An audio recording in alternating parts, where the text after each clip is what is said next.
Bonjour à toutes et à tous, je suis ravie de vous retrouver dans Smart Education, votre magazine quotidien consacré aux nouvelles formations, aux nouveaux métiers, aux nouvelles pédagogies, le rendez-vous qui donne un futur à la jeune génération. Être étudiant et faire du bénévolat, c'est bien. Le faire grâce à votre école, c'est peut-être encore mieux. Focus aujourd'hui sur un programme d'engagement citoyen lancé par l'association Impact Campus et en partenariat donc avec un groupe d'enseignement supérieur, le groupe Omnes Éducation. Cette année, 1900 étudiants d'Omnes accompliront jusqu'en mai des missions bénévoles au profit de plus de 120 associations. Je vous propose de revenir sur cette initiative avec Baptiste Pécriot, le directeur général d'Impact Campus. Il est notre invité. Bonjour. Bonjour. Bienvenue dans Smart Education. Merci beaucoup de nous accompagner. Est-ce que vous pouvez nous rappeler rapidement la mission d'Impact Campus ? Alors, la mission d'Impact Campus est de former les étudiants aux questions de transition écologique et sociale et à l'engagement citoyen. Et pour le faire, Impact Campus déploie et construit avec des établissements d'enseignement supérieur, privés, publics, des parcours pédagogiques qui s'intègrent aux maquettes pédagogiques. Voilà. Donc toujours en collaboration, votre travail se fait toujours en collaboration avec l'enseignement supérieur, avec l'éducation nationale ? Tout à fait. C'est là où vous avez un impact. C'est là où on a un impact. Et l'idée qui est portée par Impact Campus, comme par le groupe SOS, qui est, on va dire, la maison mère d'Impact Campus, eh bien, c'est d'avoir aussi d'avoir un impact concrètement en étant opérateur et en déployant des projets innovants, mais également d'avoir une approche systémique et un impact systémique.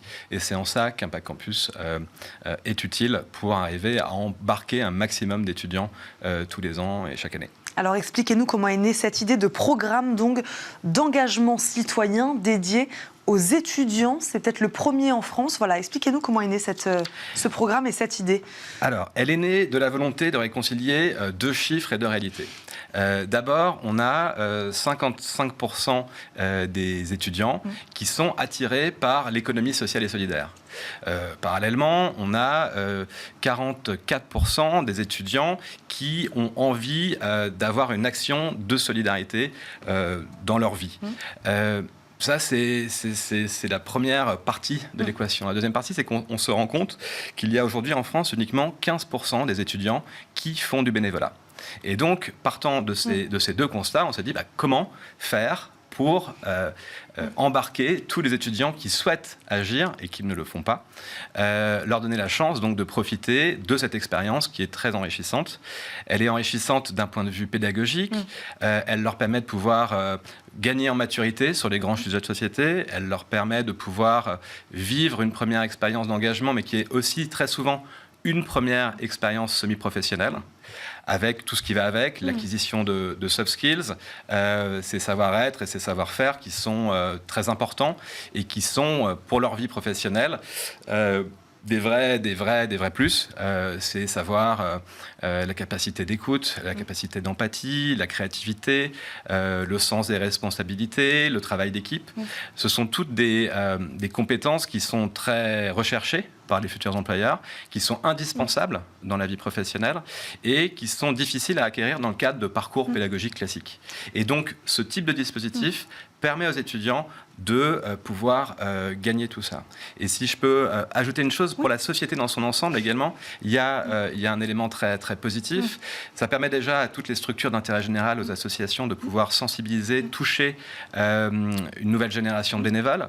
Qui restera peut-être. Qui restera tout à fait peut-être. De pouvoir aussi attirer des talents, parce qu'une association, on peut y être bénévole, mais on peut y travailler, y faire carrière, gagner correctement sa vie, s'épanouir. Et donc, c'est quelque chose qui est extrêmement important, à mon sens. Et puis, enfin, et ce qui me tient sans doute le plus à cœur, c'est aussi un dispositif qui permet de pouvoir créer du lien, de pouvoir rassembler des personnes d'origine différentes autour de projets à impact positif, autour de projets d'intérêt généraux.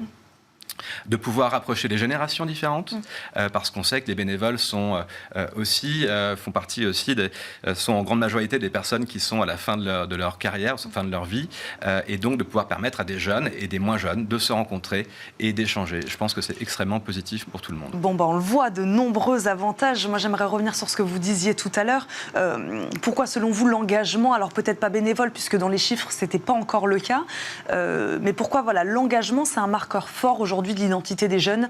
Pourquoi, selon vous, ils sont demandeurs, ils ont envie de travailler sur ces sujets-là de l'économie sociale et solidaire? C'est ce que vous disiez. Je pense que c'est des questions qui sont, c'est le sens de la vie, c'est le sens du travail. On a plein de raisons individuelles et particulières qui nous conduisent à vouloir donner un sens à notre action. C'est aussi réaliser qu'on fait partie d'un tout, qu'on est une partie d'un système global et que donc si on passe 7, 8, 9, 10 heures par jour à travailler dans quelque chose, c'est aussi pour amener et améliorer et avoir un impact positif sur la société. Donc je pense que cette envie d'engagement, il vient de là. Et puis il vient aussi du fait de vouloir, je pense, trouver un équilibre entre équilibre de vie personnelle, équilibre de vie au travail.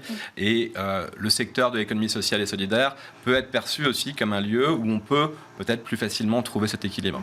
Comment ça marche? Alors expliquez-nous. Est-ce que les étudiants, je le disais en préambule de cette émission, vous travaillez à peu près avec une centaine d'associations. Comment ça marche? Voilà, avec combien d'écoles d'ailleurs, peut-être du groupe vous travaillez? Les étudiants concernés, à peu près 2000. Est-ce qu'on leur laisse le choix dans la mission sur laquelle ils vont s'engager?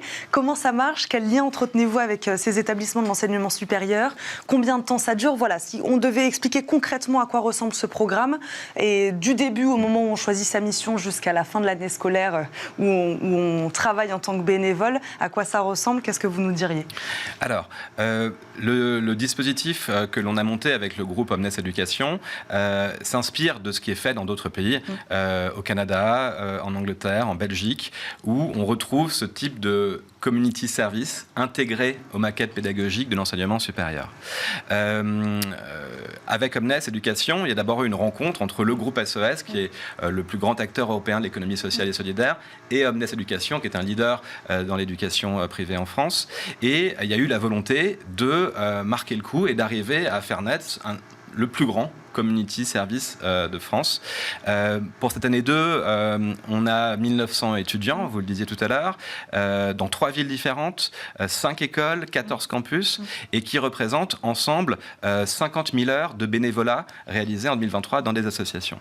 Alors très concrètement, les étudiants se voient proposer le fait un certain nombre de missions. On a effectivement un peu plus de 120 associations partenaires avec qui on passe beaucoup de temps chez APAC Campus à discuter pour essayer de construire des missions qui conviennent à des étudiants qui sont jeunes, qui sont peu expérimentés, sur des missions qui sont relativement courtes. On parle ici entre 25 et 30 heures de missions bénévoles par étudiant.